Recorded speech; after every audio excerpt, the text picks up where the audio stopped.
نحمده ونصلي على رسوله الكريم اما بعد فاعوذ بالله من الشيطان الرجيم بسم الله الرحمن الرحيم رب اشرح لي صدري ويسر لي امري واحلل عقدة من لساني يفقهوا قولي كذبت ثمود بالنذر. کذبت جھٹلایا، سمود نے، بالنذر ڈرانے والوں کو. فقالو تو انہوں نے کہا، ابشرن کیا ایک آدمی، منا ہم میں سے، واحدن اکیلا، نتبعہ ہم پیروی کریں اس کی، انا بے شک ہم، اذن تب، لفی ضلال البتہ گمراہی میں ہوں گے، وسعر اور جنون میں. القی کیا ڈالا گیا، الذکر ذکر، نصیحت، علیہ اس پر، من بیننا ہمارے درمیان سے، بلکہ ہوا وہ ہے، کذاب سخت جھوٹا، اشر بہت اترانے والا. سیعلمون ان قریب وہ جان لیں گے، غدن کل، من کون ہے، الکذاب سخت جھوٹا، الاشر بہت اترانے والا. انا بے شک ہم، مرسلو بھیجنے والے ہیں، الناقتی اونٹنی کو، فتنتن بطور آزمائش، لہم ان کے لیے، فرتقبہم پس انتظار کرو ان کا، واصطبر اور صبر کرو، ونبئہم اور آگاہ کر دو انہیں، انا بے شک، الماء پانی، قسمتن تقسیم کردہ ہے، بینہم ان کے درمیان، کلو ہر ایک کے، شربن پانی کی باری، محتضر حاضر کی گئی ہے. فنادو تو انہوں نے پکارا، صاحبہم اپنے ساتھی کو، فتعاطا تو اس نے پکڑا، فعقر پھر کونچے کاٹ ڈالی، فکیفا پھر کیسا کانا تھا، عذابی عذاب میرا، ونذر اور ڈرانا میرا. انا بے شک ہم، ارسلنا بھیجی ہم نے، علیہم ان پر، صیحۃً چنگھاڑ، واحدۃً ایک ہی، فکانو تو وہ ہو گئے، کہشیمی مانند روندی ہوئی باڑ کے، المحتضر باڑ لگانے والے کی. وَلَقَدْ اور البتہ تحقیق، یسرنا آسان کر دیا ہم نے، القرآن قرآن کو، للذکر نصیحت کے لیے، فہل تو کیا، من مدکر کوئی نصیحت پکڑنے والا ہے. کذبت جھٹلایا، قوم لوط قوم لوط نے، بالنذر ڈرانے والوں کو، انا بے شک ہم، ارسلنا بھیجی ہم نے، علیہم ان پر، حاصباً پتھروں کی آندھی، الا سوائے آل لوط آل لوط کے، نجیناہم نجات دی ہم نے انہیں، بسحر سحر کے وقت، نعمتاً بطور انعام، من عندنا ہمارے پاس سے، کذالک اسی طرح، نجزی ہم بدلہ دیتے ہیں، من اسے جو، شکر ادا کرے. وَلَقَدْ اور البتہ تحقیق، انذرہم اس نے ڈرایا انہیں، بطشتنا ہماری پکڑ سے، فتماروا تو انہوں نے شک کیا، بالنذر ڈراووں پر. وَلَقَدْ اور البتہ تحقیق، راودوہ انہوں نے پھسلانا چاہا اسے، عن ضیفہ اس کے مہمانوں کے بارے میں، فطمسنا تو مٹا دی ہم نے، اعینہم آنکھیں ان کی، فذوقوا تو چکھو، عذابی عذاب میرا، ونذر اور ڈرانا میرا. وَلَقَدْ اور البتہ تحقیق، صبحہم صبح کی ان پر، بکرتاً صبح سویرے، عذابٌ ایک عذاب، مستقر مسلسل نے، فذوقوا تو چکھو، عذابی عذاب میرا، ونذر اور ڈرانا میرا.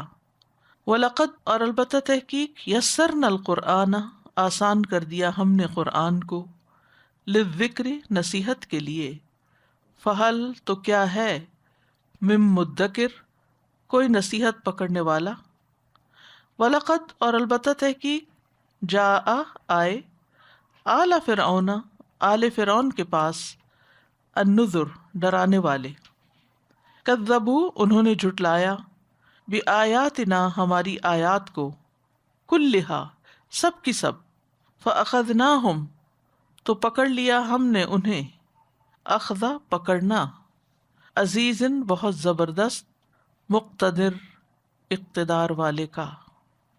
كذبت ثمود بالنذر فقالوا أبشرا منا واحدا نتبعه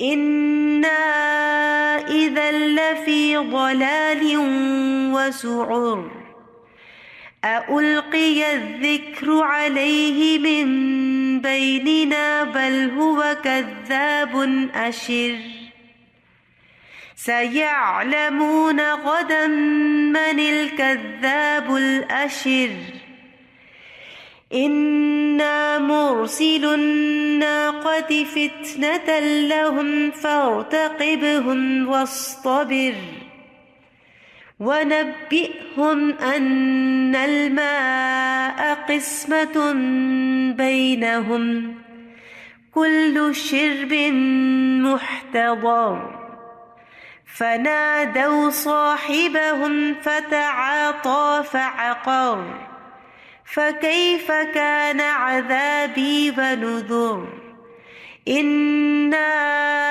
أرسلنا عليهم صيحة واحدة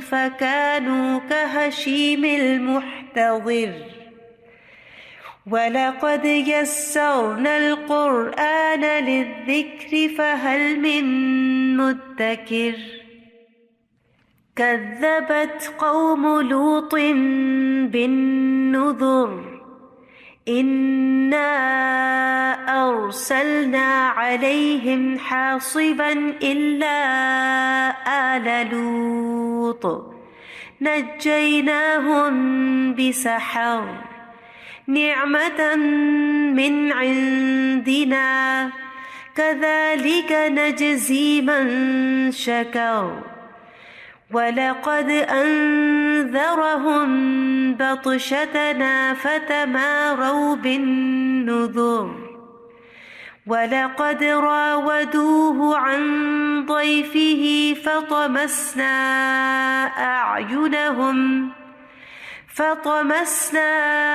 أعينهم فذوقوا عذابي ونذر ولقد صبحهم بكرة عذاب مستقر فذوقوا عذابي ونذر ولقد يسرنا القرآن للذكر فهل من مدكر ولقد جاء آل فرعون النذر كذبوا بآياتنا كلها فأخذناهم أخذ عزيز مقتدر کذبت ثمود بالنذر، سمود نے جھٹلایا ڈرانے والوں کو۔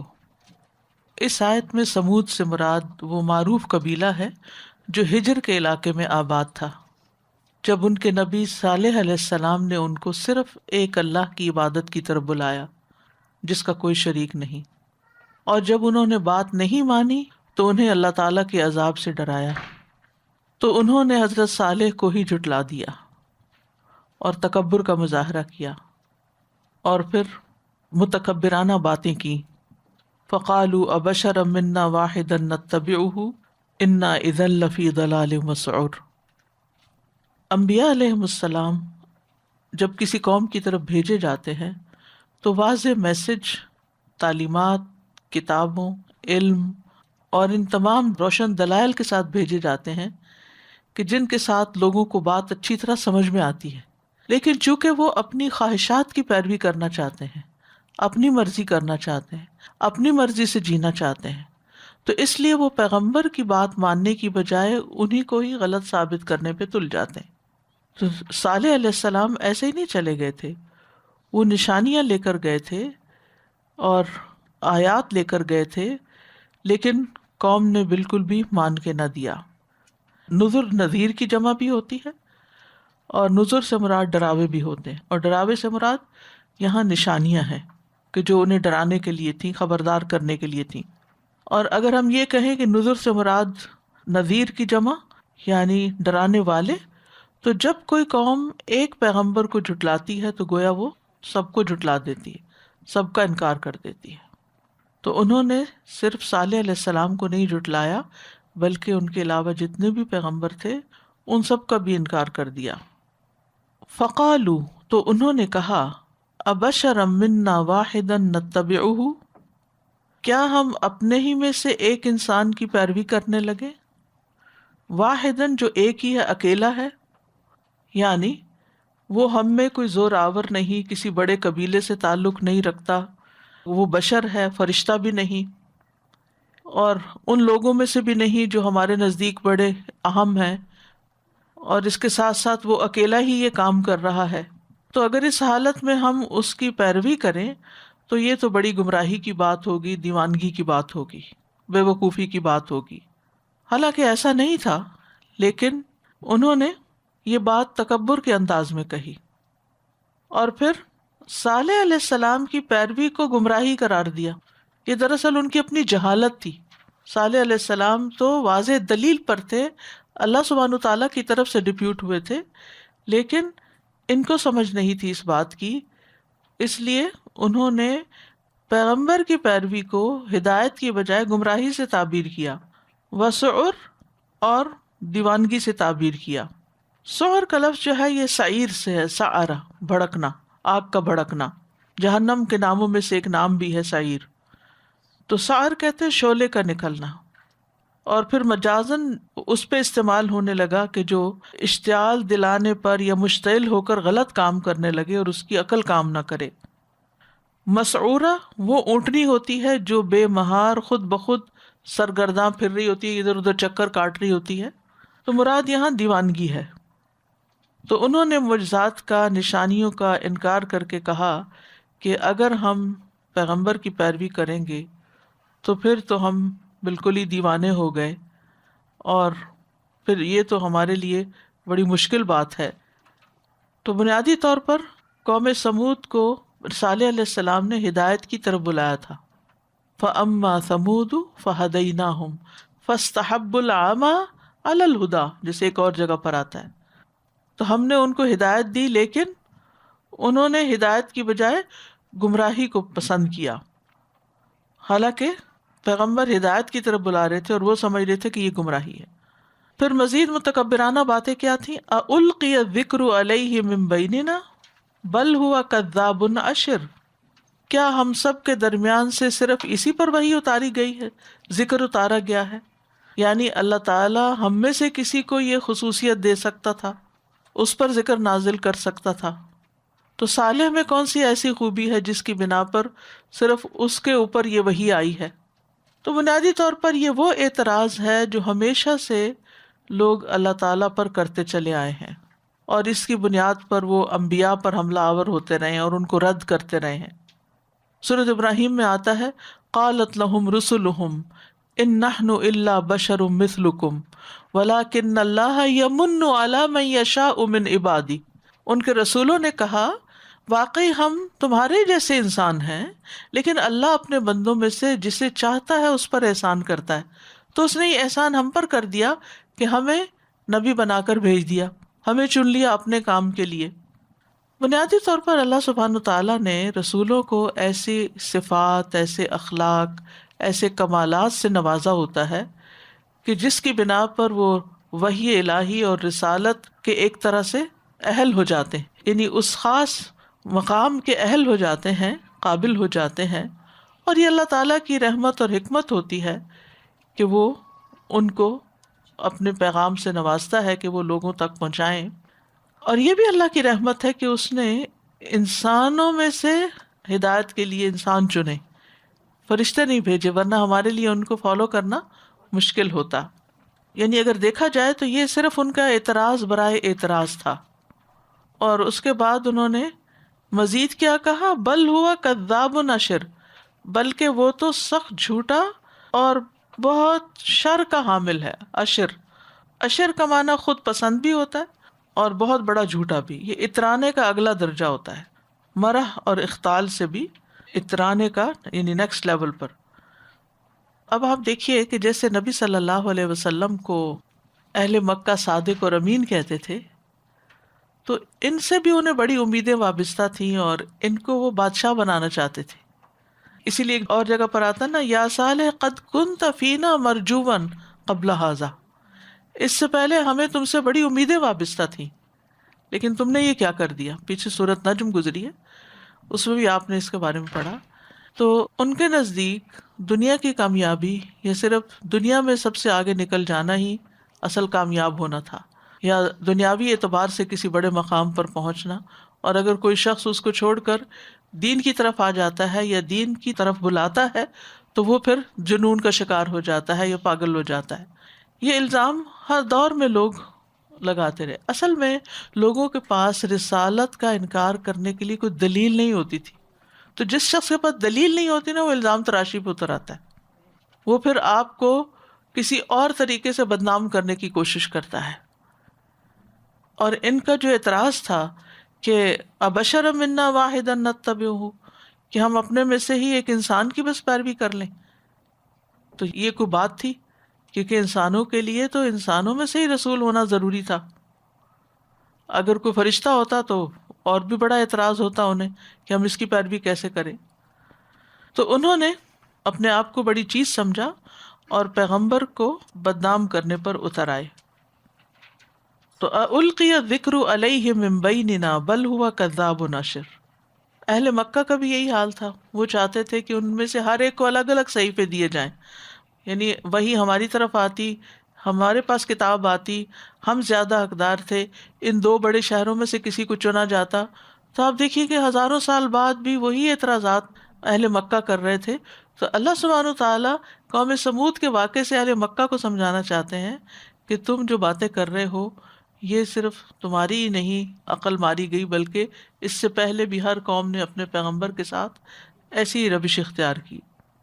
سیعلمون غدا من الکذاب الاشر، ان قریب جان لیں گے کل کہ بہت جھوٹا متکبر کون ہے، اترانے والا کون ہے، خود پسند کون ہے. سیعلمون غدن، غدن سے مراد کل ہے، اور کل سے مراد قیامت کا دن ہے. یعنی آج تو تم کوئی بات مان کے نہیں دیتے، لیکن کل جب تمہاری بولتی بند ہو جائے گی اور پیغمبر اعلیٰ مقام پر پہنچ جائیں گے تو پھر تم اس وقت مان جاؤ گے جب حقیقت تمہارے سامنے کھل جائے گی. اور یہاں پر آپ دیکھیں سیعلمون، سین جو ہے ان قریب کے معنی، ان قریب یعنی جلد ہی. تو یہ جلد ہی کیوں بات کی گئی؟ تاکہ انہیں یہ سمجھایا جائے کہ وہ کل دور نہیں ہے، بہت جلدی تمہیں یہ بات سمجھ آ جائے گی. وما یدریک لعل الساعۃ تکون قریبا، سورۃ الاحزاب میں آتا ہے، تمہیں کیا معلوم شاید قیامت قریب ہی ہو. کیونکہ جب قیامت آ جائے گی تو انسان دنیا کی زندگی کو کیا سمجھیں گے؟ لم یلبثوا الا عشیۃ او ضحاھا، کہ شاید دنیا میں ایک صبح یا ایک شام رہ کر آئے ہیں. کئی کئی سالوں کی زندگیاں صرف صبح شام جیسی نظر آ رہی ہوں گی. اور اس صورت کے شروع میں بھی فرما دیا گیا کہ اقتربت الساعۃ وانشق القمر، قیامت قریب آ چکی ہے. تو اگر ہماری زندگی میں نہیں بھی آتی تو موت جو ہے وہ بھی قیامت ہی ہوتی ہے. من مات فقد قامت قیامتہ، جو مر گیا اس کی قیامت تو آ چکی، اس کی قیامت واقع ہو گئی. انا مرسل الناقۃ فتنۃ لہم فارتقبہم واصطبر، بے شک ہم یہ اونٹنی ان کی آزمائش کے لیے بھیجنے والے ہیں، سو ان کا انتظار کرو اور اچھی طرح صبر کرو. انا، یہ انا کا لفظ جہاں بھی آتا ہے نا کسی بڑے واقعے کی طرف اشارہ ہوتا ہے، تعظیم کے لیے ہوتا ہے. یعنی اللہ سبحانہ تعالیٰ بہت بڑی ہستی ہے جو اب ان کے تکبر کو ایسے توڑیں گے، یعنی اللہ سبحانہ تعالیٰ کے انہیں ہوش ٹھکانے آ جائیں گے. اب ان کی شامت آنے والی ہے، اب ان کے دن پورے ہو گئے ہیں. یعنی پیغمبر کے آنے کے بعد یہ نہیں کہ فوراً ہی پکڑ لیا جاتا ہے جب وہ انکار کرتے ہیں. اللہ تعالیٰ ڈھیل دیتے رہتے ہیں، دیتے رہتے ہیں، دیتے رہتے ہیں، دیتے رہتے، پھر ایک دن پکڑتے اور پھر انسان کو ہوش آ جاتی کہ اوہ میں غلط تھا، لیکن اس وقت گزر چکا ہوتا ہے سیدھے رستے پر آنے کا. انا مرسل الناقۃ، بے شک ہم اونٹنی بھیجنے والے ہیں. اصل میں انہوں نے خود مطالبہ کیا تھا کہ ہمیں کوئی معجزہ دکھایا جائے، اور پھر خود ہی کہا ایک اونٹنی بھیجی جائے ہمارے پاس جو پیدا نہ ہو کسی اونٹنی سے بلکہ پہاڑ سے نکلے. تو ان کی آنکھوں کے سامنے چٹان پھٹی اور اس میں سے اونٹنی نکلی. پھر انہوں نے کہا کہ ہمارے سامنے بچہ جنم دے. اس نے وہ بھی جنم دیا. 10 ماہ کی حاملہ اونٹنی تھی. اونٹنی کا جو حمل ہوتا ہے وہ 10 مہینے کا ہوتا ہے. تو جو ان کے مطالبات تھے وہ پورے ہو گئے کہ اگر آپ یہ سب کچھ ہمیں دکھا دیں گے تو ہم مان جائیں گے. لیکن ہوا کیا کہ جب اونٹنی آئی تو وہ ان کے لیے ایک امتحان بن گئی، آزمائش بن گئی. تو یہاں پر آزمائش سے کیا مراد ہے کہ ہم دیکھتے ہیں کہ یہ پھر بھی ایمان لاتے ہیں یا نہیں لاتے. تو عام طور پر جو عام انسان ہوتے ہیں وہ جب کوئی انیوژل چیز دیکھتے ہیں ڈر جاتے ہیں، اللہ کی طرف دوڑتے ہیں.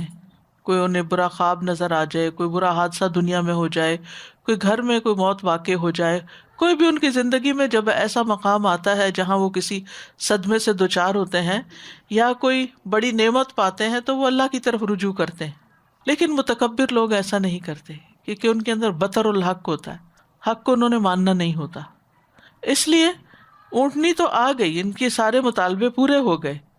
لیکن اب کیا تھا کہ جو ساری نشانیاں دیکھ کر بھی نہیں مانتا تو اس کے لیے پھر ایسا عذاب آتا ہے کہ جو ٹالے نہیں ٹلتا، اس کو ختم کر کے رکھ دیتا ہے. اور پھر یہ بھی نہیں ہوا کہ جو ہی اونٹنی آئی اور انہوں نے نہیں مانا پیغمبر کو تو پھر فوراً ہی ان پہ عذاب آ جائے. پھر بھی ان کو مہلت دی گئی، حتیٰ کہ جب انہوں نے اونٹنی کی کونچیں کاٹ ڈالی پھر بھی ان کو 3 دن اور دیے گئے. تمتعوا فی دارکم 3 ایام، 3 دن تم اپنے یعنی عیش کر لو. جیسے قوم یونس کو جب مہلت ملی تو فوراً ایمان لے آئے، واپس پلٹ آئے، لیکن یہ نہیں پلٹے. انہوں نے ان 3 دنوں میں بھی اور الٹا منصوبہ بنانا شروع کیا. 9 رہط فی المدینۃ، ان کے 9 سردار تھے شہر میں جو زمین میں فساد کرتے تھے اور اصلاح نہیں کرتے تھے. تو انہوں نے یہ چاہا کہ ہم مل کے صالح علیہ السلام کو قتل کر دیتے ہیں، ختم کر دیتے ہیں. اور یہی حال اہل مکہ کا تھا کہ وہ بھی کیا چاہ رہے تھے کہ ہم سارے قبائل اکٹھے ہو کے ایک ایک ریپرزینٹیٹیو بھیج کے محمد صلی اللہ علیہ وسلم کو نعوذ باللہ شہید کر دیتے ہیں. تو بہرحال یہ تو اب اللہ کا فیصلہ تھا کہ عذاب ان پہ آنا تھا، نہ کہ صالح علیہ السلام کو اس وقت جانا تھا. تو اللہ سبحانہ تعالیٰ نے فرمایا فارتقبہم، اے پیغمبر آپ ان کا انتظار کیجئے، آپ ذرا دیکھتے رہیے. واصطبر، اور اچھی طرح صبر کیجئے. اب دیکھیے کہ یہ کرتے کیا ہیں. واصطبر کا لفظ جو ہے یہ صبر سے ہے، باب افتعال استبار. یہ اصل میں تا تھا، واصطبر، تا کو تا سے بدل دیا گیا. تو یہ لفظ ادا کرنے کے اعتبار سے بھی آسان ہے اور سننے کے اعتبار سے زیادہ پر اثر ہے. تو یہاں پر یہ جو ہے نا ورتقب واصطبر، یہ اللہ تعالیٰ نے ایک طرح سے تسلی دی اور ان کو کہا کہ انتظار کریں، صبر کریں، مدد اب قریب ہی ہے، حجت تمام ہو جائے ایک دفعہ. وَنَبِّئْهُمْ، اور انہیں بتا دیجئے، آگاہ کر دیجئے، ان الماء قسمت بینہم، کہ پانی ان کے درمیان تقسیم ہوگا. قسمت تقسیم سے، بینہم ان کے درمیان یعنی اونٹنی اور ان کے درمیان، یعنی ان کا جو کنواں ہے یا پانی پینے کا چشمہ ہے اب ان کے اور اونٹنی کے درمیان تقسیم ہوگا. ایک دن اونٹنی پانی پیے گی اور ایک دن ان کے لیے پانی پینے کو ہوگا.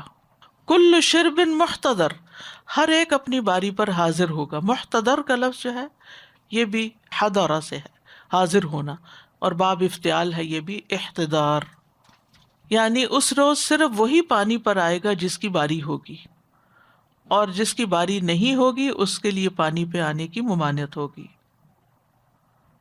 اب یہ ان کے لیے واقعی ایک امتحان بن گیا کیونکہ جس دن اونٹنی کی باری ہوتی وہ سارا پانی پی جاتی جو بھی نکلا ہوتا تھا، تو ان کے لیے کچھ بچتا نہیں تھا۔ فنادوا صاحبہم، تو انہوں نے یہ تدبیر کی کہ اس اونٹنی کو ختم کر دیا جائے۔ فنادوا صاحبہم، تو انہوں نے اپنے ساتھی کو پکارا۔ فتعاطیٰ فعقر، تو اس نے پکڑا اور کونچے کاٹ ڈالی۔ یہ ان کے قبیلے کا سب سے بدبخت شخص تھا، جس کا نام حدیث میں قدار بن سالف آتا ہے۔ اذ انبعث اشقاها، سورۃ الشمس میں آتا ہے۔ فقال لهم رسول اللہ ناقۃ اللہ وسقیاها، اللہ کی اونٹنی ہے اور اس کا پانی پینا جو ہے یہ اللہ کے حکم سے ہے۔ فکذبوہ، تو انہوں نے جھٹلا دیا اس کو، اور کیا کیا؟ فعقروها، تو یہاں پر آتا ہے فتعاطیٰ فعقر۔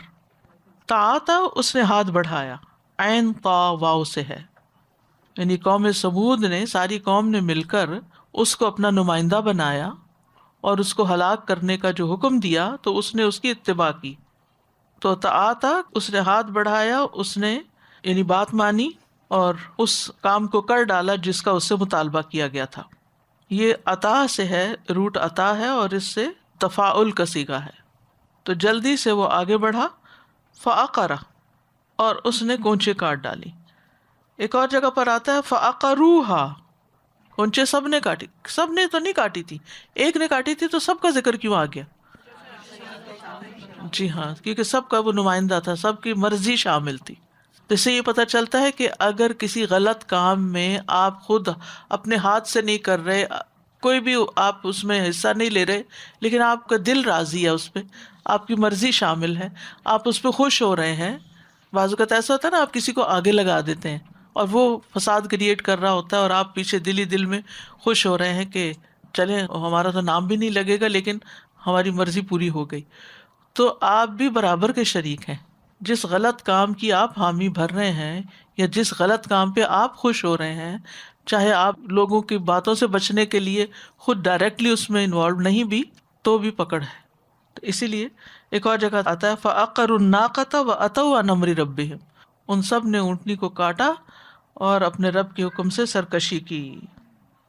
فَنَادَوْا صَاحِبَهُمْ فَتَعَاطَىٰ فَعَقَرَ، کہتے ہیں کہ اس نے پہلے اس کے ایک پاؤں پہ مارا، پھر دوسرے پہ مارا، پھر جو گر گئی تو پھر اس کو ذبح کر دیا اور سارا گوشت لوگوں نے تقسیم کر لیا، یعنی انتہائی ظلم کا مظاہرہ کیا۔ اور پھر اس کے بعد اللہ سبحانہ وتعالیٰ کا فیصلہ آ گیا کہ اب ان کے پاس صرف 3 دن ہے اور اس کے بعد ان کی تباہی آ جائے گی۔ فَكَيْفَ كَانَ عَذَابِي وَنُذُرِ، تو کیسا تھا میرا عذاب اور کیسا تھا میرا ڈرانا، یعنی جس عذاب کا میں نے وعدہ کیا تھا وہ ایک سخت ترین عذاب تھا، وہ وعدہ پورا ہو کر رہا۔ عذاب کی تفصیل اگلی آیت میں آئے گی، لیکن یاد رکھیے کہ وہ ایک سخت چنگھاڑ تھی، آواز تھی۔ اور آج میں صبح دیکھ رہی تھی یوٹیوب پہ کہ کیا آواز بھی کل کر سکتی ہے، تو اس میں بہت سارے ایکسپیرینس ہیں، یعنی ایک خاص لیول سے جب آواز اوپر بڑھ جاتی ہے تو اس سے انسان کی موت واقع ہو جاتی ہے۔ تو سخت چنگھاڑ تھی اور زلزلہ تھا جس سے آخری آدمی تک ہلاک ہو گیا، کوئی بھی نہ بچا، صرف ایمان والے ہی بچے۔ تو اس سے یہ بھی پتہ چلتا ہے کہ نجات جو ہے وہ ایمان کے ساتھ ہے، نجات ایمان کے ساتھ ہے، جو ان پر ایمان لائے تھے وہ بچے۔ انا ارسلنا علیہم صیحۃ واحدۃ، بے شک ہم نے ان پر ایک ہی چیخ بھیجی، یعنی اس سے پہلے کہ وہ صالح کو قتل کرتے ان 3 دنوں کے اندر تو وہ اپنے انجام کو پہنچ گئے۔ فَكَانُوا كَحَشِيمِ الْمُحْتَظِرِ، وہ ہو گئے باڑا بنانے والے کی چورا چورا کر دینے والی باڑ کی طرح، یعنی ایک چنگھاڑ سے ریزہ ریزہ ہو گئے، چورا چورا ہو گئے۔ حشیم کا مطلب ہوتا ہے چورا چورا ہونا۔ فَأَصْبَحَ حَشِيمًا تَذْرُوهُ الرِّيَاحُ، ریزہ ریزہ ہونا۔ محتضر کا لفظ جو ہے یہ حزیرہ سے، ہا زوئے را جو ہے کسی چیز کو باڑ میں جمع کرنے کے لیے آتا ہے، تو حزیرہ کہتے ہیں لکڑیوں کا بنایا ہوا باڑا۔ تو روندی ہوئی باڑ کی طرح بھس ہو کر سوکھی اور ٹوٹی ہوئی لکڑیوں کی طرح بالکل کباڑ ہو گئے۔ فَكَانُوا كَحَشِيمِ الْمُحْتَظِرِ، کچلی ہوئی روندی ہوئی باڑ کی طرح۔ یعنی ایک چیخ اور ایک زلزلہ، لیکن انجام کیا ہوا کہ وہ بالکل ہی ختم ہو کے رہ گئے۔ ابن عباس نے حشیم المحتضر کا ترجمہ کیا جلی ہوئی ہڈیاں، یعنی ان کی ہڈیاں تک جل گئی، تو پھر جب جل گئی تو بھربھری ہو کے سب ختم ہو گئی۔ پھر حشیم المحتضر کا معنی دیوار سے جھڑنے والی مٹی بھی کیا گیا ہے، اور لکڑیوں کی پرانی باڑ کی طرح، گھاس کی طرح، درخت کے خشک تنوں کی طرح۔ قوم سمود کے لوگ بڑے طاقتور تھے، بہت زبردست کاریگر تھے، پہاڑوں میں گھر بنائے تھے انہوں نے، مضبوط گھر تھے پہاڑوں کو کھود کھود کے، لیکن انجام کیا ہوا؟ خود چورا چورا ہو گئے۔ یعنی جس طرح کے تکبر میں یا جس طرح کی اکڑ میں کوئی قوم مبتلا ہوئی، پھر اسی قسم کا عذاب ان پر آیا، رسوا کن انجام ہوا۔ سورۃ ہود میں آتا ہے فَأَقَرُوهَا فَقَالَ تَمَتَّعُوا فِي دَارِكُمْ ثَلَاثَةَ أَيَّامٍ ذَلِكَ وَعْدٌ غَيْرُ مَكْذُوبٍ فَلَمَّا جَاءَ أَمْرُنَا نَجَّيْنَا صَالِحًا وَالَّذِينَ آمَنُوا مَعَهُ بِرَحْمَةٍ مِنَّا وَمِنْ خِزْيِ يَوْمِئِذٍ إِنَّ رَبَّكَ هُوَ الْقَوِيُّ الْعَزِيزُ وَأَخَذَ الَّذِينَ ظَلَمُوا الصَّيْحَةُ فَأَصْبَحُوا فِي دِيَارِهِمْ جَاثِمِينَ كَأَن لَّمْ يَغْنَوْا فِيهَا أَلَا إِنَّ ثَمُودَ كَفَرُوا رَبَّهُمْ أَلَا بُعْدًا لِّثَمُودَ۔ تو انہوں نے اونٹنی کی ٹانگیں کاٹ دی، تو اس نے کہا اپنے گھروں میں 3 دن خوب فائدہ اٹھا لو، یہ وعدہ ہے جس میں کوئی جھوٹ نہیں بولا گیا۔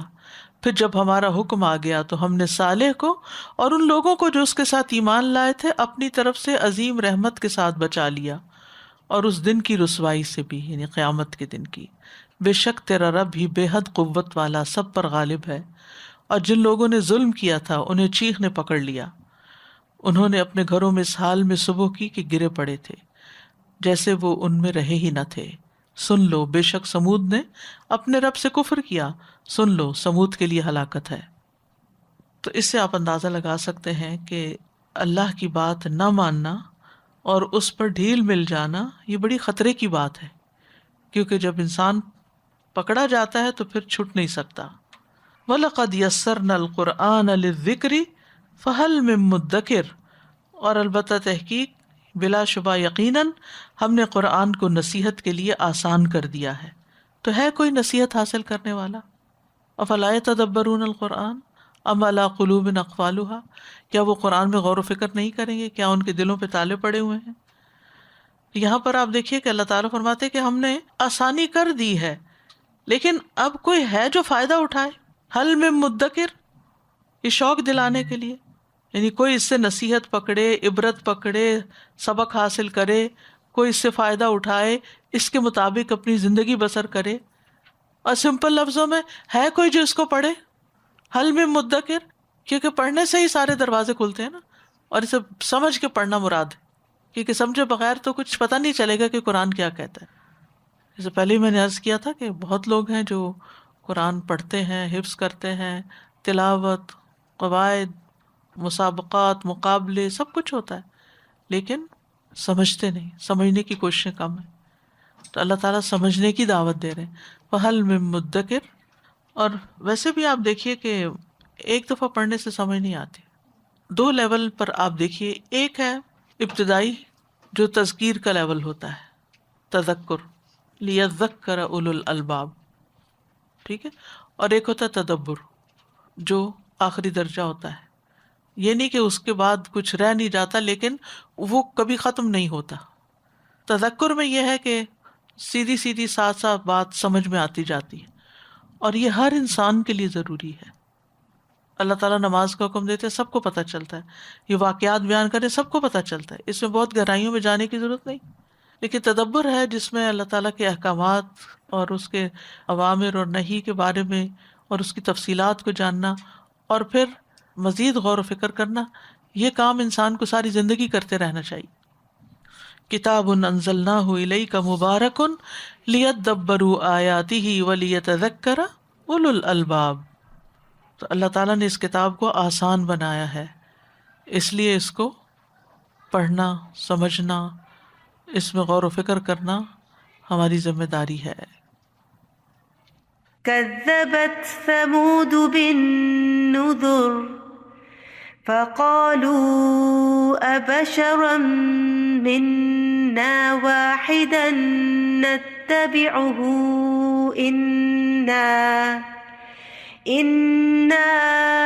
إذا لفي ضلال وسعر أألقي الذكر عليه من بيننا بل هو كذاب أشر سيعلمون غدا من الكذاب الأشر إنا مرسل الناقة فتنة لهم فارتقبهم واصطبر ونبئهم أن الماء قسمة بينهم كل شرب محتضر فنادوا صاحبهم فتعاطى فعقر فكيف كان عذابي ونذر إنا أرسلنا عليهم صيحة واحدة فكانوا كهشيم المحتضر وَلَقَدْ يَسَّرْنَا الْقُرْآنَ لِلذِّكْرِ فَهَلْ مِن مُّدَّكِرٍ۔ ثمود کی بستیاں جو ہیں مدینہ سے تبوک کی طرف جاتے ہوئے، شام کی طرف جاتے ہوئے راستے میں آتی ہیں۔ استاد میں اس پہ بات کرنا چاہوں گی کہ آپ کہتی تھیں کہ سمجھ کر قرآن پڑھنے کا۔ سب سے پہلے تو اللہ کا شکر گزار ہوں کہ ہم تدبر کے کورس میں ہیں اور سمجھ کر پڑھ رہے ہیں اور حفظ بھی کر رہے ہیں۔ میری ایک اسٹوڈنٹ ہے، میں سائنس پڑھاتی ہوں اسکول میں، ماشاء اللہ وہ حافظ ہے، اور میں جب بھی کوشش کرتی ہوں، کیونکہ یہ تدبر سے فرق یہ ہوا کہ جب بھی کوئی ٹاپک پڑھاتی ہوں فوراً میرے ذہن میں ریلیٹڈ آیتیں آنا شروع ہو جاتی ہیں۔ میں کبھی اس سے پوچھتی ہوں تو بیچاری شرمندہ ہو جاتی ہے کہ اس کو نہیں سمجھ آتا، اور میں اس وقت اتنی شکر گزار ہوتی ہوں کہ چاہے میں نے تھوڑا سا صرف بارے حفظ کیا ہے اس کورس میں رہتے ہوئے، لیکن سمجھ کے کیا ہے، اور ہر بات چاہے وہ میں سائنس پڑھاؤں، اسلامک اسٹڈیز پڑھاؤں، میتھس پڑھاؤں، ہر جگہ فوراً میرے ذہن میں الفاظ وضاحت کے ساتھ آ جاتے ہیں۔ الحمدللہ۔ میری بیٹی کی ایک دوست ہے، وہ موروکن ہے، تو میں جب بھی اس کے گھر جاتی ہوں تو قرآن کی آیت چل رہی ہوتی ہیں، تو ایک دن میں نے اس سے پوچھا کہ یہ آپ کو سمجھ میں آتا ہے؟ تو وہ ایک دم حیران ہو گئی کہ یہ کیا پوچھ رہی ہیں۔ میں نے کہا ہاں آپ کو اس کا ترجمہ آتا ہے؟ تو کہنے لگی کہ ہاں ہمارے یہاں جب بچہ 5 سال کا ہوتا ہے تو ہم اسے اسکول میں بھیجتے ہیں، تو سب سے پہلے ان کو قرآن کی آیات کے ساتھ ترجمہ سکھاتے ہیں، پھر تفسیر سکھاتے ہیں۔ تو ہمارے موروکو میں سب لوگوں کو قرآن کا ترجمہ آتا ہے۔ تو مجھے بہت حیرت ہوئی، اور اس نے مجھ سے پھر سوال کیا تھا کہ آپ کے ہاں ایسا نہیں ہوتا؟ میں نے کہا نہیں، ایسا لازم نہیں سمجھا جاتا، ابھی ہم لوگ سیکھ رہے ہیں اس عمر میں۔ تو میرے لیے بہت حیرت والی یہ بات تھی۔ میں سوچ رہی تھی کہ ہمیں اپنی دنیا تو بڑی نظر آ رہی ہوتی، لیکن نبیوں رسولوں کے بارے میں جب ہم سوچتے ہیں تو ہم یہی سوچتے ہیں کہ ان کو تو اللہ نے بس دین کے لیے بھیجا تھا، دنیا سے ان کا کیا کام۔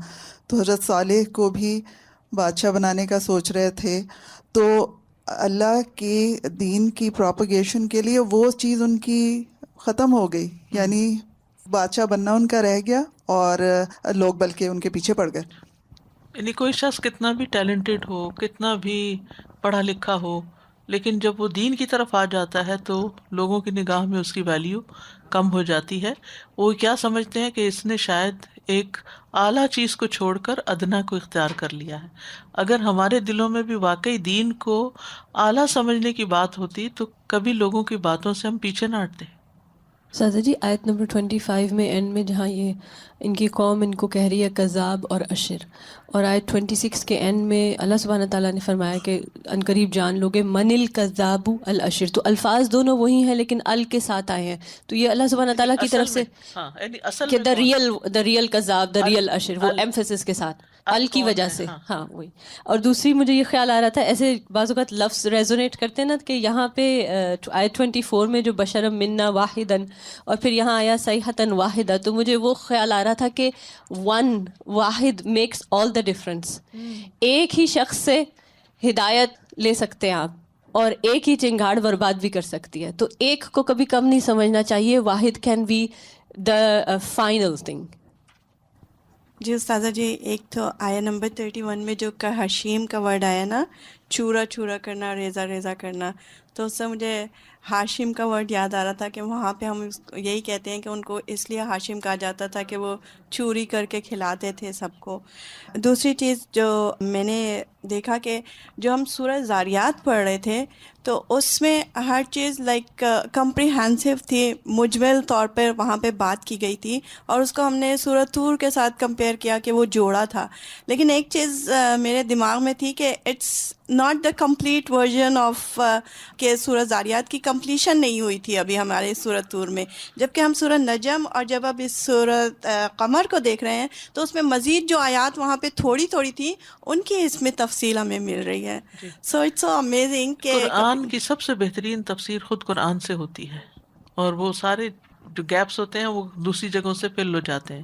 اور اس میں یہ یاد رکھیے کہ سورۃ قاف سے لے کر اور سورۃ واقعہ تک تقریباً مضامین ملتے جلتے ہیں، اور ان میں ایک جو چیز بہت اہم ہے وہ انذار کا پہلو ہے، ڈرانے کا، خبردار کرنے کا.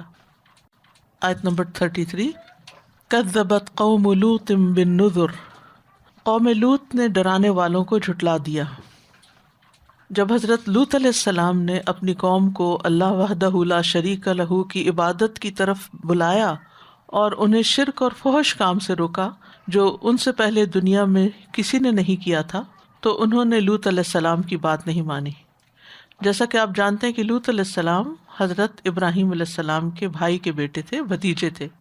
لوط علیہ السلام اس قوم سے تعلق نہیں رکھتے تھے جس کی طرف وہ بھیجے گئے تھے. تو یہاں قوم لوط سے مراد یہ نہیں کہ لوط علیہ السلام جس قوم میں پیدا ہوئے، بلکہ مراد یہ ہے کہ جس قوم میں وہ بھیجے گئے.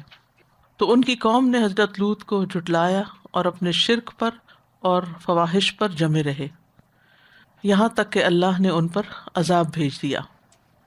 اور بالنذر کا معنی جیسے پہلے بھی بتایا کہ نذر نذیر کی جمع ہے، اور اس سے مراد وہ نشانیاں، وہ کلمات، وہ دلائل جن کے ساتھ لوط علیہ السلام نے اپنی قوم کو ڈرایا.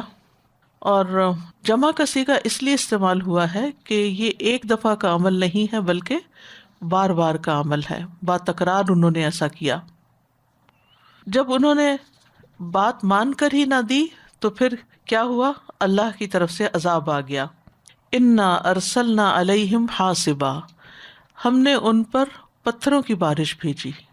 حاصب حسب سے، حسب جہنم کا لفظ آپ قرآن میں پڑھ چکے ہیں. الا آل لوط، سوائے آل لوط کے. نجیناہم بسحر، ہم نے ان کو اخیر شب کے وقت نجات دے دی، ان کو بچا لیا. ہوا یہ تھا کہ ان فرشتے جو تھے پہلے ابراہیم علیہ السلام کے پاس گئے تھے، پھر اس کے بعد لوط علیہ السلام کے پاس آئے تھے.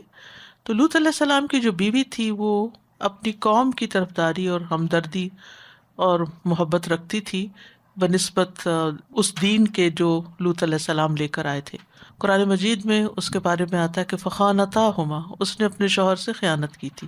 اور وہ خیانت کیا تھی کہ جب فرشتے عذاب لے کر آئے تو وہ انسانوں کی شکل میں تھے، اور فرشتے جب بھی انسانوں کی شکل میں آتے ہیں تو انتہائی خوبصورت انسانوں کی شکل میں آتے ہیں. تو یہ خوبصورتی ان کے لیے اور فتنہ بن گئی. تو ان کی بیوی نے اپنی قوم کو بتا دیا، ان کو آگاہ کر دیا کہ گھر میں کوئی نئے مہمان آئے ہوئے ہیں، کیونکہ بیسیکلی قوم لوط جو تھی 5 بستیوں پر مشتمل تھی جو تھوڑے تھوڑے وقفے کے ساتھ رہتے تھے، اور تقریباً 40 لاکھ کی آبادی تھی ان بستیوں کی.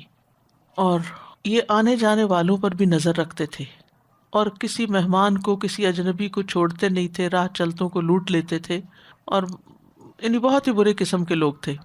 تو جب انہیں پتہ چلا کہ خود لوط علیہ السلام کے گھر مہمان آئے ہیں تو ان میں سے کچھ لوگ آ گئے، اور انہوں نے چاہا کہ وہ ان مہمانوں کے ساتھ برا عمل کرے. تو عذاب یہاں سے شروع ہوا. یہ عذاب کا پہلا مرحلہ تھا جس کا ذکر آگے جا کر آتا ہے. ایک عذاب کی قسم یہ تھی کہ ان کی آنکھیں موند دی گئیں، ان کے چہرے بالکل صاف کر دیے گئے، آنکھوں کی جگہ بھی نظر نہیں آتی تھی. جیسے قوم صالح میں کچھ لیڈر قسم کے لوگ تھے جو 9 لوگ تھے اور قوم کو گمراہ کرنے والے تھے.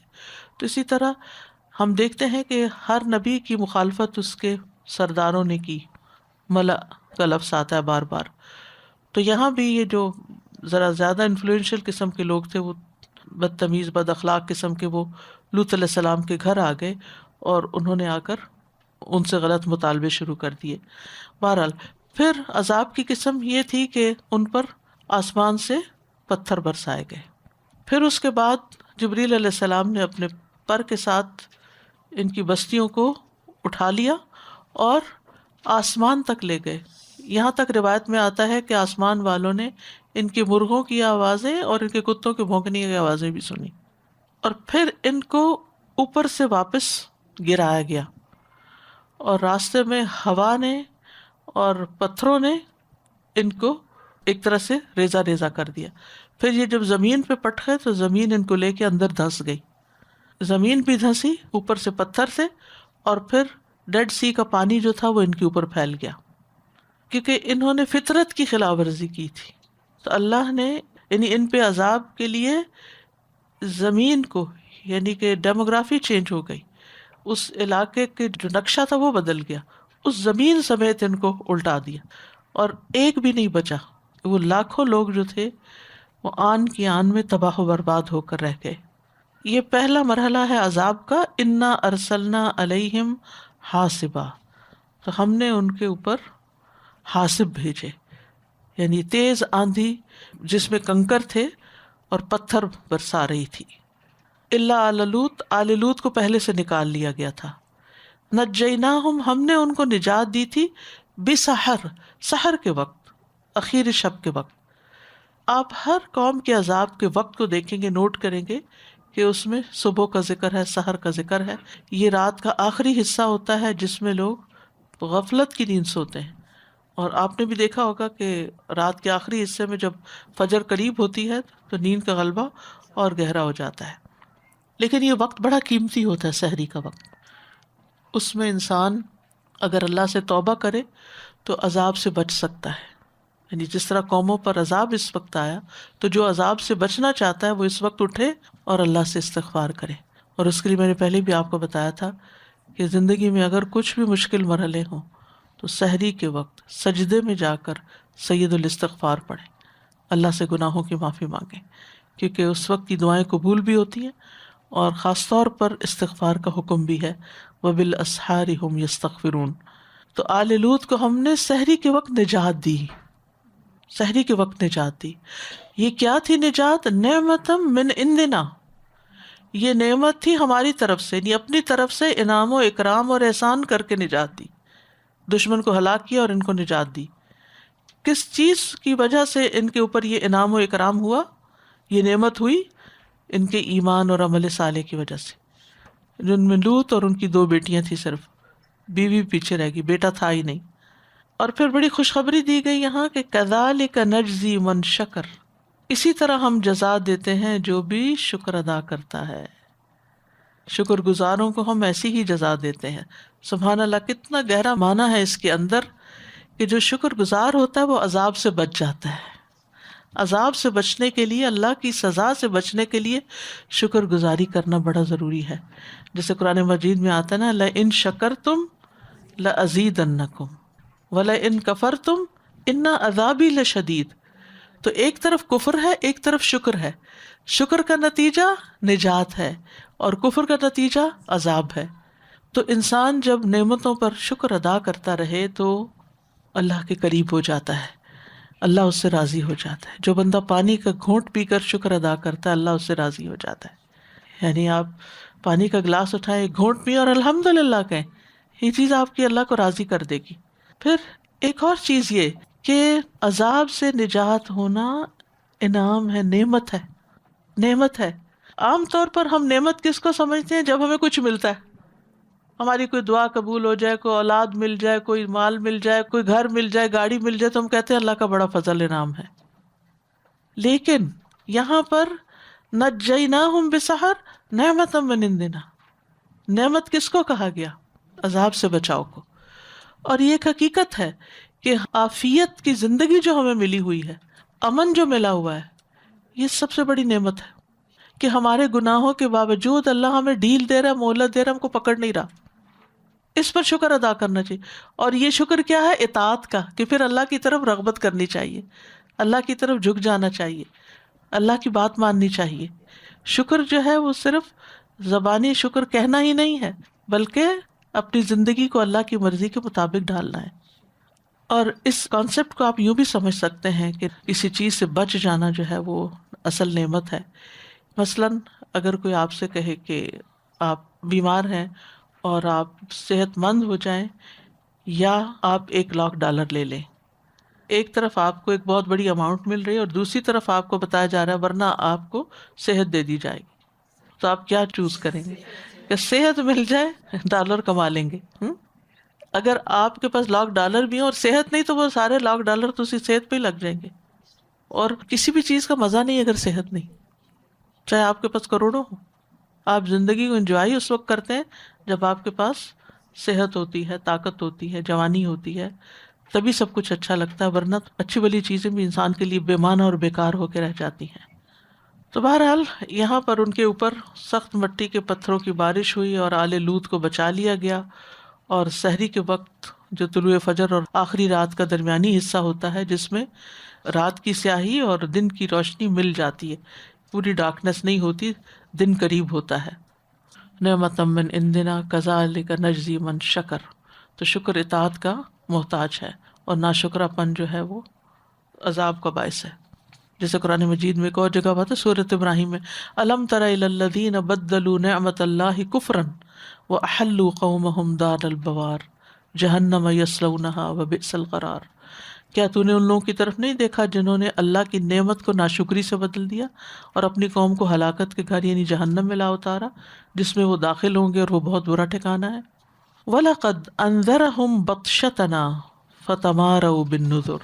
اور بلا شبہ یقیناً اس نے انہیں ہماری پکڑ سے ڈرایا تھا. کس نے؟ لوط علیہ السلام نے. کن کو؟ اپنی قوم کو. بطشتنا اس عذاب سے، فتمارو تو انہوں نے شک کیا. میرا شک کو کہتے ہیں نا بالنظر ڈرانے میں. تو بطشہ کہتے ہیں قوت کے ساتھ دبوچنا، پکڑنا. یعنی لوط علیہ السلام نے جب عذاب کی بات کی، ڈرانے کی بات کی تو انہیں سمجھ میں نہیں آیا اور انہوں نے اس بات کو ایسے ہی لیا، ہاں وہ دیکھا جائے گا جب آئے گا عذاب. وَلَقَدْ رَاوَدُوهُ عَنْ ضَيْفِهِ. اور البتہ تحقیق انہوں نے پھسلانا چاہا اس کو اس کے مہمانوں کے بارے میں. یقیناً انہوں نے اسے اس کے مہمانوں سے بہکانے کی کوشش کی. فَطَمَسْنَا أَعْيُنَهُمْ. تو ہم نے ان کی آنکھیں مٹا دی. فَذُوقُوا عَذَابِي وَنُذُرِ. تو چکھو میرا عذاب اور ڈرانا میرا. یعنی قوم لوط نے جب انہیں پتہ چلا کہ ان کے گھر کوئی نئے مہمان آئے ہیں تو انہوں نے آ کر لوط علیہ السلام سے مہمان طلب کیے جو فرشتوں کی شکل میں تھے، اور اللہ تعالیٰ نے ان کو نوجوان لڑکوں کی شکل میں بھیجا تھا اور انتہائی خوبصورت اور اچھی حالت والے تھے، اور یہ دراصل ایک امتحان تھا، ایک فتنہ تھا ان کے لیے. تو انہوں نے چاہا کہ لوط علیہ السلام سے وہ مہمان لے لیں، یعنی ان کو اپنے ساتھ لے جائیں اور ان کے ساتھ بدفعلی کریں، برا کام کریں. تو لوط علیہ السلام بہت پریشان ہوئے، جس کی تفصیلات اور جگہ پر ہمیں ملتی ہیں کہ کاش میرے پاس کوئی مضبوط قوت ہوتی یا میں کسی کی طرف پناہ لے لیتا، او آوی الی رکن شدید. لیکن اللہ تعالیٰ نے ان کو فرمایا کہ لن یصلوا الیک، یہ کچھ بھی نہیں تمہارا بگاڑ سکتے، یہ فرشتوں کو چھیڑ بھی نہیں سکتے. تو بہرحال لوط علیہ السلام نے ان کو جب کافی سمجھانے کی کوشش کی اور وہ نہیں سمجھے اور انہوں نے ایک طرح سے اٹیک کیا، تو اللہ سبحانہ وتعالیٰ نے ان کے ساتھ پھر یہ معاملہ کیا کہ ان کی آنکھیں مٹا دیں، انہیں بے نور کر دیا، وہ اندھے ہو گئے. کیونکہ وہ اصل میں اندھے ہی ہو رہے تھے. کس چیز میں اندھے ہو رہے تھے؟ غلط کام کرنے کے لیے اپنے جذبات میں اندھے ہو رہے تھے. تو فرشتے ان کی نگاہوں سے چھپ گئے، اب وہ دیکھ بھی نہیں سکتے تھے اور نہ ان کو پکڑ سکتے تھے. فذوقوا عذابی، چکھو میرا عذاب. کس کو کہا جا رہا ہے؟ قوم لوط کو کہا جا رہا ہے. ونذر، اور ڈرانا میرا، کیونکہ فتماروا بالنذر ہے نا، تو اس کے جواب میں فذوقوا عذابی ونذر. تم نے یقین نہیں کیا تھا، اب تمہیں یقین آیا، اب تمہیں مزہ آیا. تو ذائقہ تو وہ ہوتا ہے نا جو زبان پہ ہوتا ہے، اور مس ہوتا ہے جو باقی اعضاء پہ ہوتا ہے، اسکن پہ ہوتا ہے. تو یہاں اب مزہ چکھو، میرے ڈرانے کو تم نے غلط سمجھا لیکن اب وہ حقیقت ہو کے تمہارے سامنے آ گیا. وَلَقَدْ صَبَّحَهُمْ بُكْرَةً عَذَابٌ مُسْتَقِرٌ. اور بلا شبہ یقیناً صبح سویرے ہی ان پر ایک نہ ٹلنے والے عذاب نے حملہ کر دیا.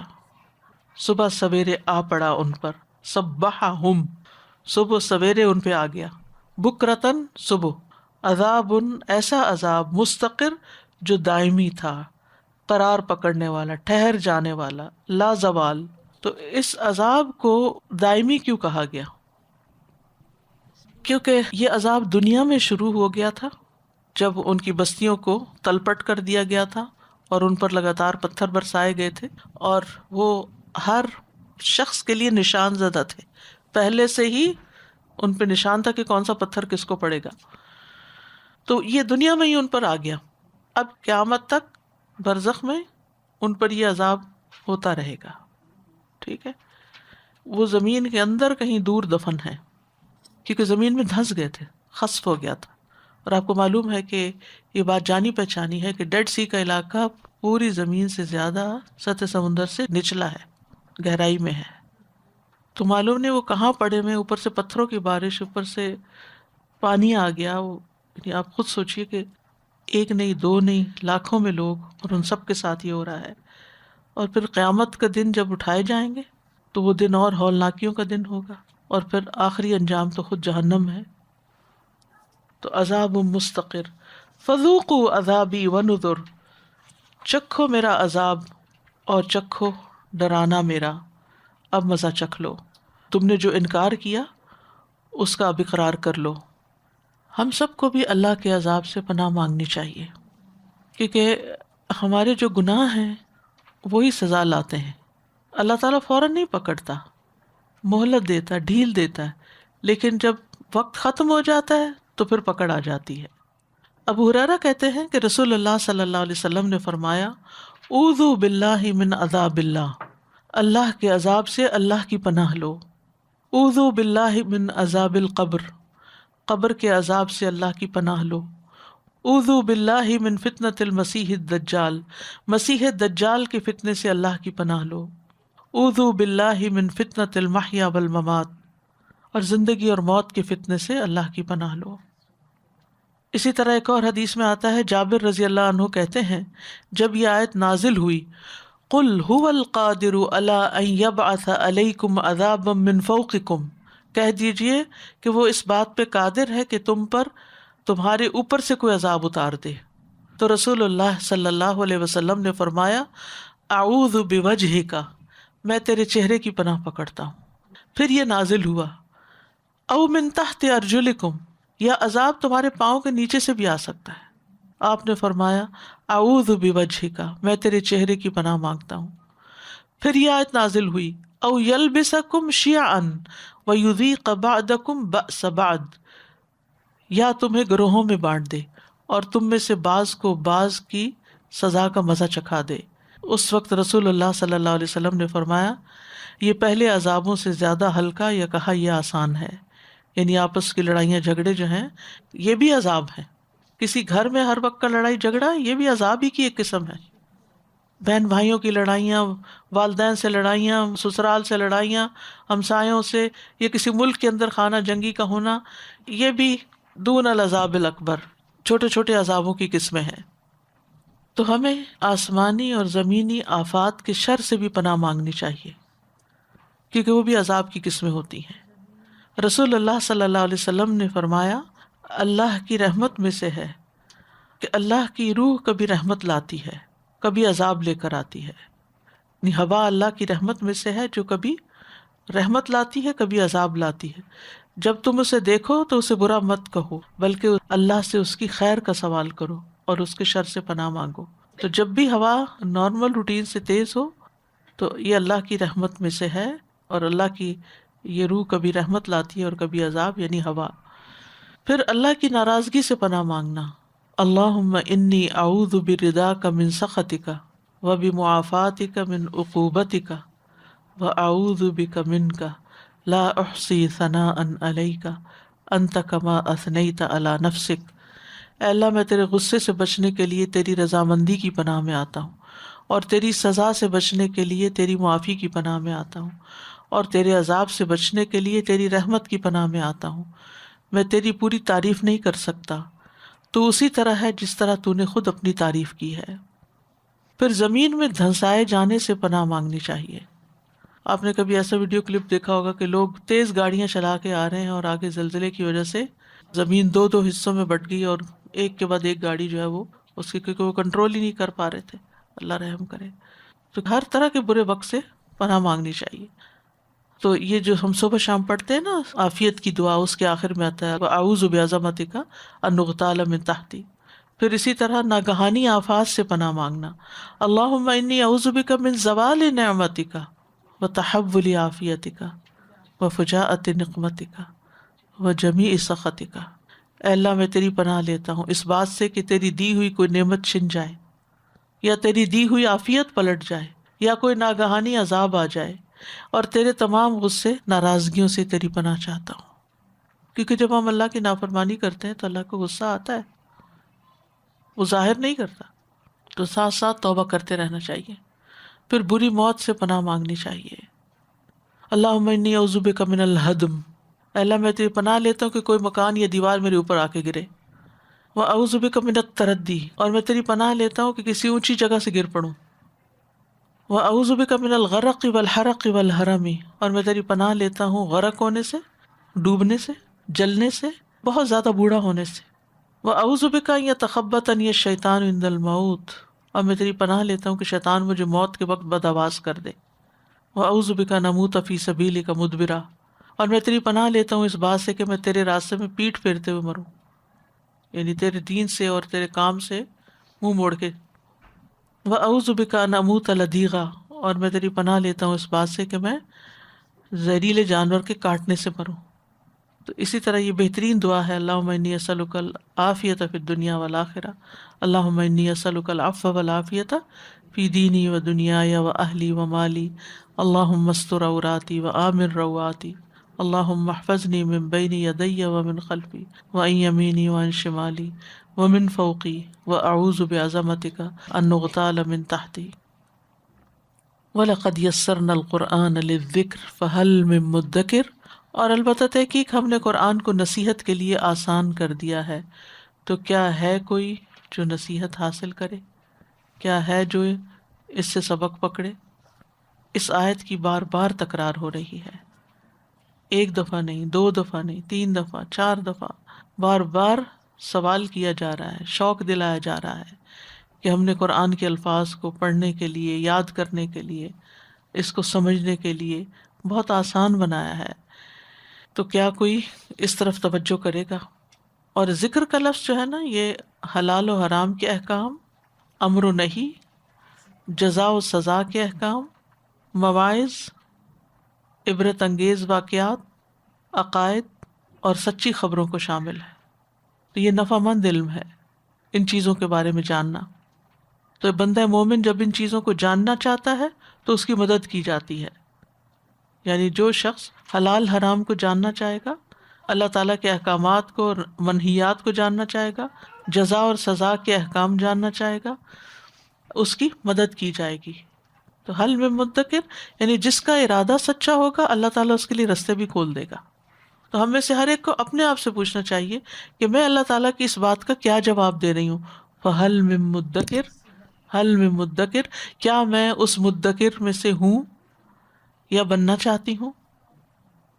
کیونکہ قرآن تو براہ راست مجھے سے مخاطب ہے. كذبت قوم لوط بالنذر إنا أرسلنا عليهم حاصبا إلا آل لوط نجيناهم بسحر نعمة من عندنا كذلك نجزي من شكر وَلَقَدْ أَنذَرَهُمْ بَطْشَتَنَا فَتَمَارَوْا بِالنُّذُرِ وَلَقَدْ رَاوَدُوهُ عَنْ ضَيْفِهِ فَطَمَسْنَا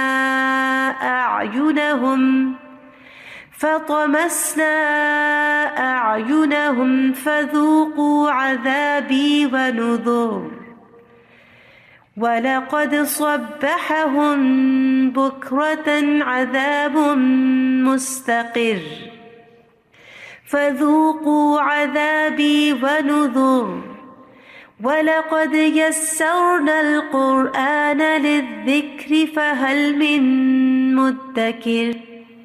آیت نمبر 37 میں جہاں یہ طمس کا ذکر ہے آنکھوں کا، اس میں جو ایسے آپ نے کانٹیکسٹ دیا نا کہ کچھ لوگ جو ان کی زیادہ انفلوئنشل تھے وہ آئے اور انہوں نے فرشتوں کے ساتھ برا معاملہ کرنا چاہا، تو یہ طمس صرف ان کے لیے ہوا تھا؟ ان پہ ہوا، صرف ان پہ ہوا تھا. اور جیسے آپ نے کہا کہ ڈفرینٹ سٹیجز تھیں عذاب کی، تو پھر یہ جو باقی عذاب ہیں یہ ساری قوم پہ آئے آ تھے. گیا، جزاک اللہ. سب کو اٹھا لیا گیا. مستاذہ جی آج کل یہ قوم لوط والا جو فعل ہے یہ تو بہت زیادہ اس کو اتنا لائٹ کیا جا رہا ہے اور اتنا پبلسائڈ عام کیا جا رہا ہے، تو اس سے بچنے کا طریقہ اللہ سبحانہ تعالیٰ نے ہمیں یہ بتا دیا کہ شکر کرو اور اپنے اصل میں کتاب سے قرآن کا جو بات ہر قوم کے قصے کے بعد وَلَقَدْ يَسَّرْنَا الْقُرْآنَ لِلذِّكْرِ فَهَلْ مِن مُدَّكِرٍ، یعنی پچھلی قوموں کے ساتھ جو ہوا اس سے بچنے کے لیے کیا تم قرآن کو ذریعہ بناؤ گے؟ تو جب تک اس کی تعلیم نہیں ہوگی تو ہم کئی حجتیں تعویلیں، بس اگر کوئی زبانی ہمیں کچھ کہتا ہے نا تو ہم سمجھتے ہیں یہ اس کی بات ہے جو یہ کہہ رہا ہے، تو ہم کاؤنٹر آرگومنٹ لے آتے ہیں. تو جب تک اللہ کی بات سامنے نہ آئے تو اتنی آسانی سے انسان اپنی خواہشات کے دائرے سے نکلنے والا نہیں ہے. سادہ نذر جب بھی بار بار آ رہا ہے نا، مجھے سمہاؤ، اور جیسے آپ نے ایکسپلین کیا، مجھے حکمت بالغہ جیسے یاد آ گیا کہ شروع میں اللہ تعالیٰ نے بتایا کہ ہر پیغمبر کو اللہ تعالیٰ نے کمپلیٹ اور ٹھوس اور یعنی حکمت کے ساتھ سارے چیزیں دے کے بھیجا. دلائل. اینڈ دین نذر کے اندر everything was kind of built in that. And then پھر میں سوچ رہی تھی جو سحر والا تھا کہ فرام دی اینگل آف لوط علیہ السلام یا کوئی بھی بلیورز، اینڈ آف کورس نبی صلی اللہ علیہ وسلم کا بھی دل مضبوط کیا جا رہا تھا کہ سحر آتی ہے، like eventually in the end morning ہوتی ہے، وہ ڈارک ٹائم فنش ہوتا ہے، like symbolises that. And then with قوم لوط کے اندر مجھے بہت ہی انٹریگ کرا تھا کہ فذوقو، لائک پہلے ہے فقی فکان عذابی و نذر، لیکن ادھر اسپیشلی ہے کہ فذوقو عذابی و نذر، اور 2 دفعہ بھی ریپیٹ کیا. تو 2 دفعہ ریپیٹ ہوا. جی استاذہ جی، آیا نمبر 35 میں جو نعمت کی بات ہوئی، نعمت من عندنا کذالک نجزی من شکر، کہ اس دنیا میں آپ شکر کرتے ہیں تو اللہ تعالیٰ نعمت دیتا ہے آپ کو عذاب سے نجات کی صورت میں. اسی طرح ہم نے سورۃ طور میں پڑھا تھا ان جنتیوں کے حوالے سے کہ انہوں نے کہا تھا فمن اللہ علینا ووقانا عذاب السموم.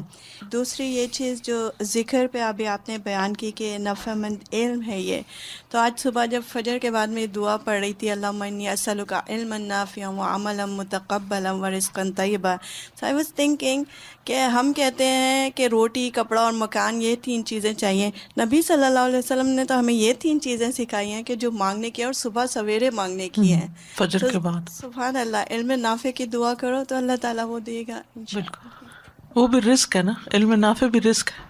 اساجی یہ جو اسی عمل سے ریلیٹڈ میں دیکھتی ہوں کہ آج کل بہت سارے because of the education system here جو یہاں پہ ہے، بچوں میں جو یہ ایک نارم بن گیا ہے کہ اس چیز کو خود نہیں کرنا ہے کچھ بھی، لیکن اس چیز کو ایکسیپٹیبلٹی آ گئی ہے. اور وہ اس میں مجھے میری بیٹی نے کسی کا شیئر کیا کہ شی واز سرپرائز کہ ماما she belongs to this family and she was very much satisfied, like she was very much okay with whatever they are doing, and she had the opinion کہ کوئی بات نہیں، اگر یہ لوگ کر رہے ہیں تو ان کی اپنی مرضی ہے. تو وہ چیز ہے نا، ایک بچوں میں ایک ایجوکیشن سسٹم کا بھی ایک رول پلے کر رہا ہے وہ.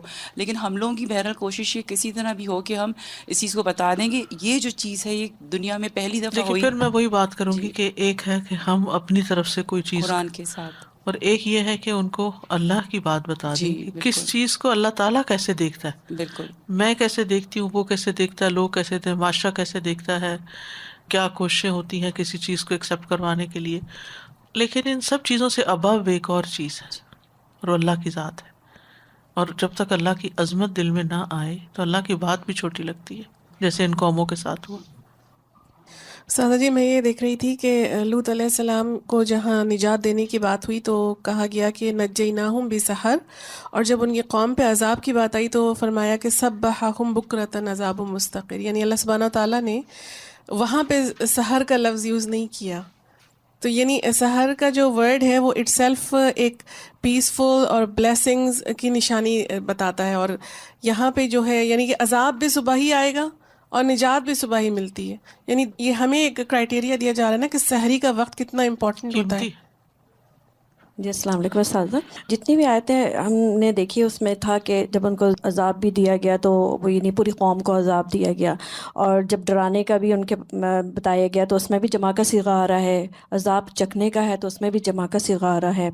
تو میں بار بار میرے ذہن میں یہ بات آ رہی تھی کہ حضرت لوط علیہ السلام کے بارے میں بھی جب ہم نے پڑھا تو ان کی قوم کو اللہ تعالیٰ نے عذاب دیا. یعنی آج ہم اگر اپنے معاشرے میں بھی دیکھیں تو میجورٹی ظاہر گناہ کی طرف ہی جا رہی ہے نا. اور بعض اوقات ایسا لگتا ہے کہ جو ہے کوئی چیز ہمیں پتہ ہے، صحیح ہے وہ قرآن کے روح سے یا سنت کی روح سے، لیکن بعض اوقات ہم پریشر میں، گھر کے بڑوں کے پریشر میں، فیملی کے پریشر میں، خاندان ماں باپ کے پریشر میں، صحیح جانتے ہوئے بھی ان سب لوگوں کے ساتھ دینا شروع ہو جاتے ہیں، گناہ میں ساتھ دینا شروع ہو جاتے ہیں. تو اس میں بھی بار بار یہی بات آ رہی ہے کہ جو گناہ کرنے والے وہ ایک میجورٹی میں تھے، یعنی پوری قوم اس کے اندر شامل ہو گئی اور اللہ کا عذاب پھر ان سب کے ساتھ تھا. تو ایسا نہیں لگتا کہ آج ہمارا بھی جو نہیں کرنے والے تھے ان کو تو الگ نکال لیا گیا تھا نا. بالکل. تو اصل میں یہ ہے کہ ان قوموں کے پاس تو نبی آئے تھے نا، تو اس لیے پھر انہوں نے جب نبیوں کا انکار کر دیا تو ان قوموں کو ختم کر دیا گیا. نبی صلی اللہ علیہ وسلم کے بعد جو امت ہے اس پر ایسا عذاب نہیں آئے گا. ٹھیک ہے قرآن کی شکل میں ہمارے پاس سب کچھ ہے، لیکن اب یعنی کہ قیامت تک آپ ہی کی امت چلے گی. ان کی تو پوری امتیں ختم کر دی گئی نا ایک طرح سے. چھوٹی چھوٹی چیزیں لیکن ان کو عذاب سمجھتے کہاں ہیں، ان کی تو ہم کو اور توجیہ کر دیتے ہیں. ہم یہ نہیں سوچتے کہ اللہ کی ناراضگی ہے. آیت 41 وَلَقَدْ جَاءَ آلَ فِرْعَوْنَ النُّذُرُ، اور بلا شبہ یقیناً فرعون کی آل کے پاس ڈرانے والے آئے. آل فرعون کون تھے؟ فرعون تو ایشو لیس تھا، اس کے تو بچے نہیں تھے. تو فرعون کے پیروکار مراد ہیں اس کے، جو اس کے نظریے میں اس کو فالو کرتے تھے، اور خاص طور پر اس کے جو بڑے بڑے آیان سلطنت تھے، قارون تھا، حامان تھا اور اسی طرح کے لوگ.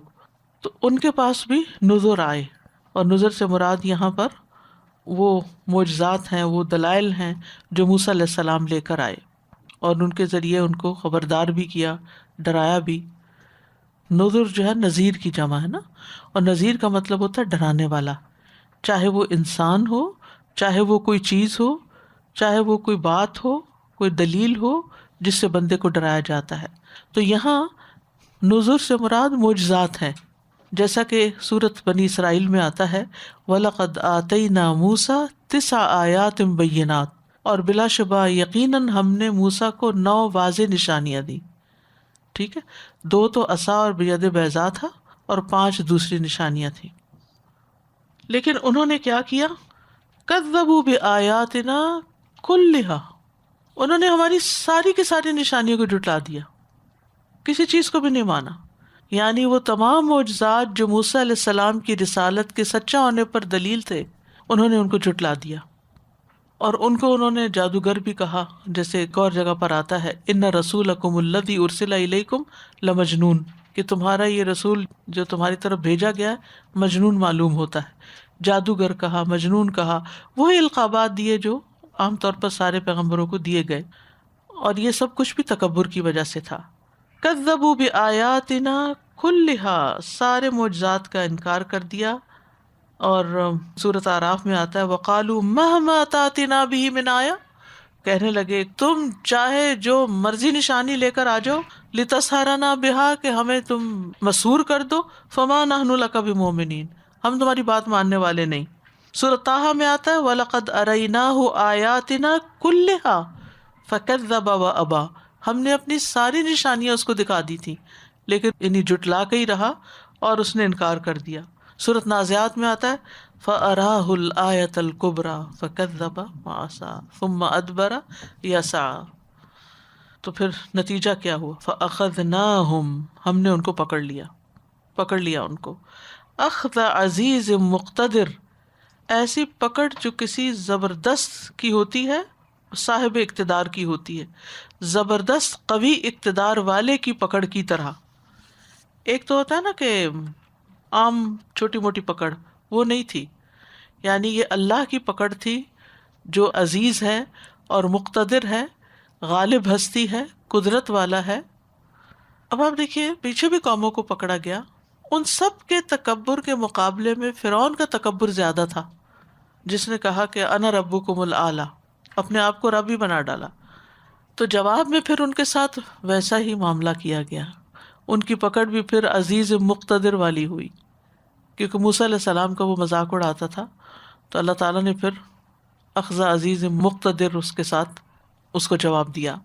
عام طور پر بھی دیکھا گیا ہے کہ جو شخص جس چیز پر فخر کرتا ہے اسی کے ذریعے آزمایا جاتا ہے، عذاب دیا جاتا ہے. اس لیے جتنی بھی نعمتیں ہیں نا ہمارے پاس، ان پر ہمیں ہمبل ہونا چاہیے، شکر گزار ہونا چاہیے. بعض اوقات ہم بچوں پر بڑے مان رکھتے ہیں، یہ بڑے ذہین ہیں، بڑے قابل ہیں، ان کو میں نے ایسی تربیت دی ہے، ایسے ہیں ویسے ہیں. اچھا پھر کیا ہوتا ہے، وہی بچے سر چڑھ جاتے ہیں، بڑے ہو کر پوچھتے بھی نہیں، اور اتنے ہی زیادہ ستانے والے، جتنے ذہین زیادہ اتنے ہی ستانے والے زیادہ. اسی طرح کبھی انسان اپنے علم پر تکبر کرنے لگتا ہے، تو نتیجہ کیا ہوتا ہے کہ اسی کے ذریعے آزمائش میں ڈالا جاتا ہے. کبھی انسان اپنی عقل پر، اپنی ذہانت پر مان رکھتا ہے کہ میں دوسروں کے مقابلے میں زیادہ ذہین ہوں، تو انسان کو اسی قسم کی یعنی ذہنی پشیمانی لاحق ہو جاتی ہے. کبھی انسان اپنی جسمانی قوت پر مان رکھتا ہے. تو خیالات تو انسان کو آتی ہیں، اور لوگ بھی احساس دلاتے رہتے ہیں تم یہ ہو، تم فلاں ہو، تم فلاں ہو. اسی لیے کہا گیا نا کہ بہت خوشامد اور بہت تعریفیں نہیں کسی کی کرنی چاہیے، کیونکہ نتیجہ کیا ہوتا ہے کہ تم نے اس کی تو گردن مار دی، اڑا دیا، اس کو ختم کر دیا. کیوں؟ اس کی وجہ یہ ہے کہ پھر انسان کے دل میں ایک غرور سا آنے لگتا ہے، یا اگر غرور نہ بھی آئے نا تو وہ خیال بار بار آنے لگتا ہے کہ فلاں نے تو مجھے یہ لقب دے دیا، فلاں نے تو آج مجھے یہ کہہ دیا. اب ایسی تعریفیں انسان کو پھر اچھی بھی لگنے لگتی ہیں. پھر وہ یعنی اس کی مستی میں بھی کبھی آ جاتا ہے، اور کبھی کسی دوسرے کی کم علمی، کم عقلی، کسی کی ذہنی کمزوری یا کسی اس چیز کا کبھی انسان اس پہ ہنس بھی پڑتا ہے، مذاق بھی اڑا دیتا ہے. تو نتیجہ کیا ہوتا ہے کہ وہی چیز پھر انسان پہ پلٹ آتی ہے. آپ دیکھیے جتنی بھی قومیں ہیں نا، اور ان کے عذاب کو انالائز کیجیے. اب اس نے کہا تھا نا فرعون نے، یہ نہریں میری ہیں، ان کا مالک میں ہوں ان دریاؤں کا. تو پانی کے عذاب سے انہی نہروں نے اس کو ڈبو دیا، یعنی اسی پانی نے اسے ڈبو دیا. بیٹوں کو قتل کروایا تو وہی بچہ اس کے گھر میں پلا جس کی وجہ سے قتل کرواتا تھا. اور وہ نہریں جن کے بارے میں کہتا تھا یا قوم الیس لی ملک مصر وہذہ الانہار تجری من تحتی افلا تبصرون، اے میری قوم کیا میرے پاس مصر کی بادشاہت نہیں اور یہ نہریں میرے تحت نہیں چل رہی، کیا تم دیکھتے نہیں؟ تو قوم سے اقرار کرواتا تھا. اچھا ہوتا یہ ہے کہ پھر جب ہمارے اندر کوئی چیز دماغ میں بھر جاتی ہے نا کہ ہمارے اندر یہ قابلیت ہے، تو پھر ہم کیا چاہتے ہیں؟ اکنالجمنٹ، کہ کوئی مانے اس کو کوئی مان لے، اور پھر طرح طرح سے اس کا اقرار کروایا جاتا ہے، اور وہ اور زیادہ پکڑ کا باعث بن جاتی ہے. تو یہاں ہم دیکھتے ہیں کہ فرعون کے تکبر کا انجام یہ ہوا، اور نتیجہ کیا ہوا تفصیل آپ جانتے ہیں کہ کس طرح بنی اسرائیل جس کو کمزور بنا کر رکھا گیا تھا، موسیٰ علیہ السلام اس کو نکال کر لے گئے. 6 لاکھ تھے یا 7 لاکھ کچھ ایسے ہی ان کی آبادی تھی بنی اسرائیل کی، اور ان کی آبادی جو تھی فرعونیوں کی یہ لاکھوں میں تھی. تو اس دریا سے یا سمندر سے بنی اسرائیل تو آرام سے گزر گئے، اور جب سارے اندر آ گئے، پہلے تو بڑا انجوائے کر رہے تھے کہ دیکھو سمندر ہمارے لیے جو ہے وہ اس پہ سڑک بن گئی ہے اور ہمارے لیے مسخر کر دیا گیا. لیکن جب آخری بندہ اندر آ گیا، کوئی ایک بھی نہیں پیچھے بچا ان میں سے، تو پھر پانی ان کو لے ڈوبا، تو لاکھوں لوگ سمندر کے اندر ڈوب گئے. اللہ کا عذاب جو ہے وہ بڑا سخت ہے، انسان کو اس سے ڈرنا چاہیے، اور کبھی بھی کسی چیز کے تکبر میں مبتلا نہیں ہونا چاہیے. شیطان بھی تکبر میں مبتلا ہوا تھا، اور فرعون بھی تکبر میں، اور ابو جہل جو تھا اس کے اندر بھی تکبر تھا، ابو لہب میں تکبر. جتنے بھی مخالفین تھے نبی صلی اللہ علیہ وسلم کے، سارے تکبر میں مارے گئے. اور اس تکبر کا علاج بڑا مشکل ہوتا ہے، کیونکہ یہ تکبر ہمیں غصہ دلاتا ہے، یہی تکبر ہمارے اندر حسد پیدا کر دیتا ہے. کیونکہ جب ہم کہتے ہیں نا ہم زیادہ بہتر ہیں، ہم سے بہتر کون کوئی ہو سکتا ہے، کسی اور کی تعریف میں ہمیں اچھی نہیں لگتی. یعنی اگر کوئی شخص ہمارے ساتھ وہ معاملہ نہیں کرتا جو ہم چاہتے ہیں، تو پھر عجب فرسٹریشن ہونے لگتی، اور پھر آپس میں قریبی محبتیں بھی کھو دیتا ہے انسان. آپ دیکھیں یعنی جیلسی کی بنیاد کیا ہے، بیج کیا ہے جیلسی کا؟ تکبر، کہ میرے علاوہ کسی اور کو بھی چیز مل رہا ہے، اس کے پاس تو ہونی نہیں چاہیے، اس سے تو چھن جانی چاہیے. تو اصل بنیاد تو تکبر ہی ہے.